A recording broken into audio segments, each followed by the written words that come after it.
Hi guys, it's been a while.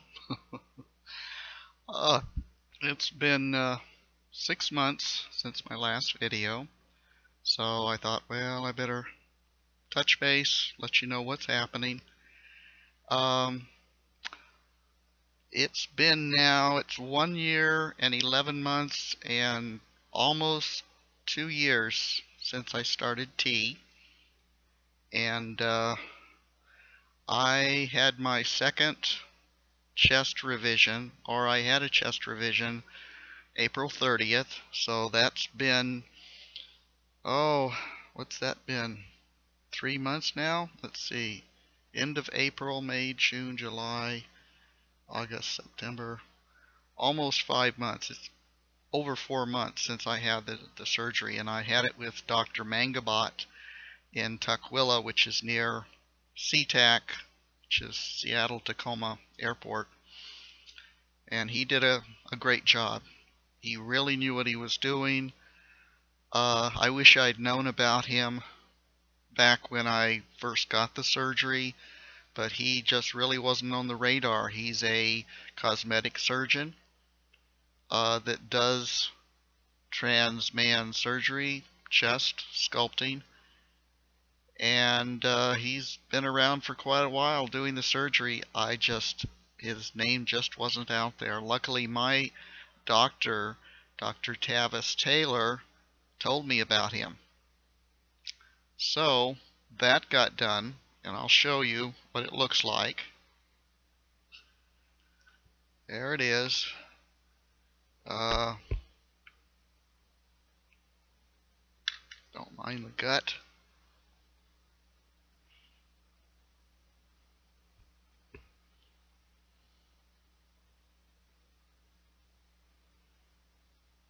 Chest pec move there.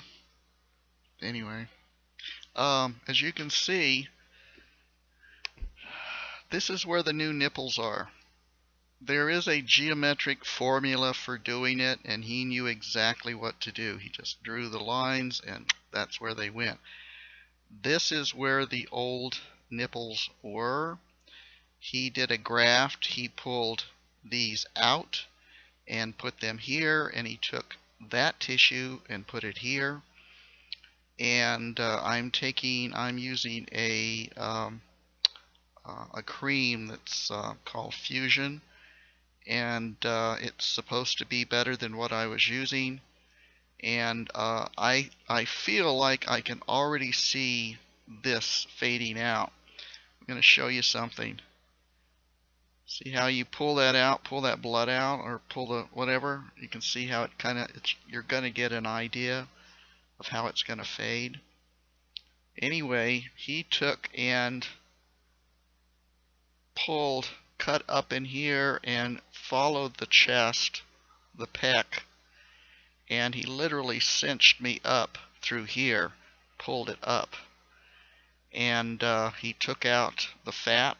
There was still fat sitting in here, which is female, not male. So he cleaned that all up. And I have no problem now walking around without a shirt, because the nipples are in the right place now. I really don't even mind the other scars. It doesn't bother me at all. I see people when I've been out to public swimming pools and walking around without my t-shirt, and I see some people kind of do this, but of course they don't say anything, don't ask me anything, and the way I look at it is, if they don't know what it is, doesn't matter. If they do know what it is, it doesn't matter. If they do know what it is, they may say something to you about, hi there, or these scars look familiar or something. I don't know. But I just, how did somebody put it? I own it. I've got a right to be here. I've got a right to be doing what I'm doing, and I'm not bothering anybody. So here I am. And anyway, so enough of that. Let's see. Uh, I've noticed some changes in my face. My face is a little more square, and it's not really showing too much today, but I've got veins that are more prominent right in here. Now they're not as prominent right now as they usually are. And something that really bugs me, and there's nothing I can do about it, is I have always had a bone structure right in here that creates a shadow, and it looks like I'm frowning, only I'm not. You know, this is a relaxed face, and I've got it.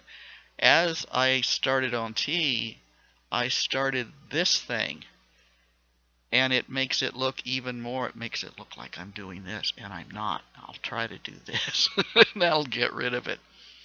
But it's there now. That's a change in my face. Let's see.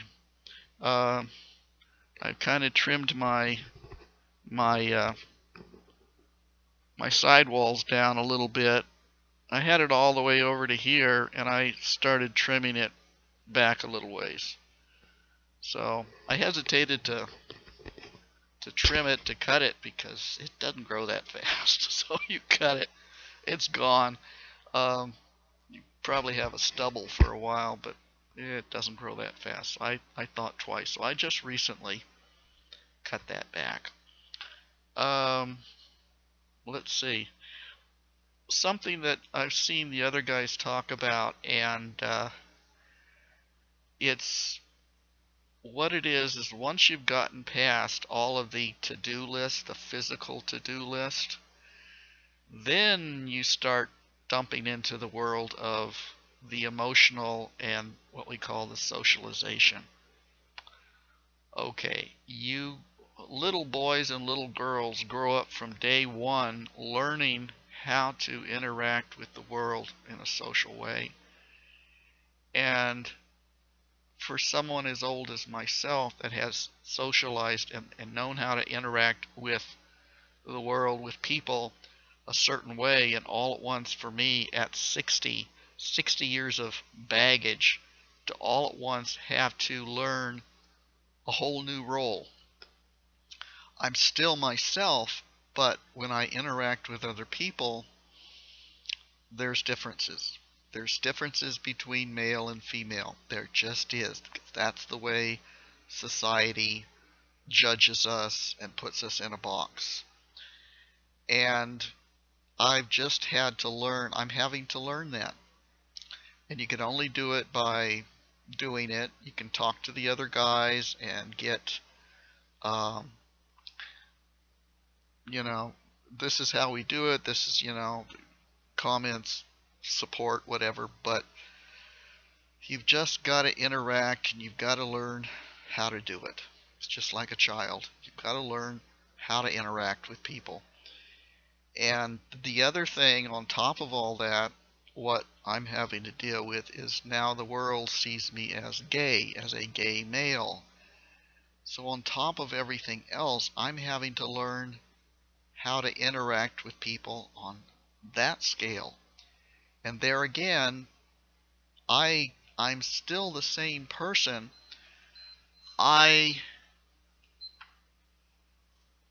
But when I interact with other people, they are expecting and judging me by certain things. And I try to ignore that stuff as much as possible, but it's happening. They do it. So I'm trying to learn that role also. It doesn't matter to me as far as, I've always liked guys. I like guys now. But as a female, I was allowed to interact with them a certain way. Now as a male, my whole role has changed. Men are not supposed to touch other men unless they really know them and it's okay. You can't do it to a stranger. you can't look a man in the eyes for more than 2, 3 seconds in terms of you see somebody and you go, oh, now a woman can, oh, hi. As a guy, you can't do that unless you know the guys around you are gay or trans. But otherwise, you kind of have to look and then just keep moving because you risk their wrath. Men are very violent. Men are very territorial. Men are very, they feel challenged. Are you challenging my manhood? I'm not gay. Yeah, okay, fine. Um, Something that happened to me in the gym, and the first time I realized I was not going to be able to flirt or touch another guy that I didn't know, or he didn't accept it. I was in the gym. I had a pair of heavy dumbbells, and there was another guy with a pair of heavy dumbbells, and we were heading toward the rack. And he looked at me and nodded, you go ahead, you can set yours down first. So I set mine down and I stepped back so he could put his down. And then I just automatically pulled one of my moves that I have done my entire adult life, which I patted him on the chest like, thank you. And he looked at me and I went, oh, I'm not allowed to do this anymore. Sorry. And he gave me wide berth after that in the gym. And I went, oh, man. So certain aspects of friendliness are not allowed, which is sad for me. Whereas I could have, in the past, if I saw a guy I liked or whatever, I just tend to flirt anyway. Can't do that anymore. I have to stuff it down, which is sad. People talk about what have you lost? I've lost that. And also, I have to be careful how long I look at and how I interact with young girls, teenage girls, babies, because I'm seen as an old man, as a predator. The guys, they're again growing up, they learn certain behavior. They learn what's accepted, what's not. Unless they're really out of touch, they know better. And they learn how to act. And there again, going on my typical behavior of all these years, I just interact with children automatically, smile at them, talk to them. And their parents now look at me like, and I can see them, they pull the kid back away from me, and I go, ooh, okay, yep, I like to look at people, and I look at everybody. Doesn't matter who they are, gender, age. I just, and maybe I see a piece of clothing that looks interesting, or a hairstyle, or just something. I'm just looking, and I've noticed a couple times that maybe they're young girls, teenage girls, or whatever, and I see their eyes come over to me, and I go the other way. Just don't stare. Can't stare anymore. So I've lost those things. People have asked me, what have you gained? What have you lost? I've lost those things. So it's behavior I'm having to work on and learn, and I'm getting better at it. Women I really don't have a problem with. They see me as a nice guy that's easy to talk to and friendly and makes eye contact and listens to them. And I've had women hit on me, so to speak. And I just kind of, hi there, yes, that's nice. And it's like barking up the wrong tree. But as a rule, I can approach them and talk to them, and I have to be careful. Again, I just automatically touch people, touch them, and I have to be careful Um, you know, but so far I haven't had any problem with women. Um, and it's funny because I was at a restaurant here a while back, and there was a festival happening in town that I didn't know about. I went in to town to eat, couldn't get a place to eat because it was packed, and they said, well, you can sit up at the bar, and I says, okay, that's fine.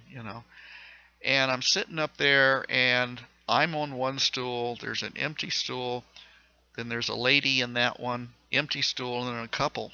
And we're sitting there we're at the bar facing a big screen TV, and I'm just kind of paying attention to the TV.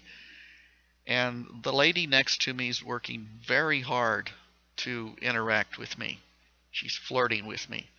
Now, number one, she smelled heavily of cigarettes, so it was like, and heavy on the perfume, and I'm just, oh God, it's the only place I can sit and get a meal, so I'm gonna stay. And she's desperate. I know what desperate looks like, and she's desperate. And she's working really hard to interact with me, and I'm just being cordial, but that's about it. And anyway, at one point, she says, she she says, I'm trying to whatever, I'm being friendly and blah blah blah, and what are you, gay? And I was tired. I was tired, and I just didn't feel like playing games, and I really didn't want to be nice to this woman. And so she said, "Are you gay?" And I said, "Yes." she she got a look on her face, and the couple to the other side of her just snickered. And she looked at them, and the bartender was there, and he snickered. Oh dear. Her balloon got deflated. She quickly paid the bill and left. And I'm sorry. Anyway, let's see what else. I've been joining some groups trying to get more social interaction, try to gather some more, a bigger circle of friends, people I can just get together with, maybe go to just maybe get a cup of coffee, or go to something, there's a concert, or go hiking or biking or something. So I've joined about 4 different groups that do various things, and I've been working at that, and some of it works out and some doesn't.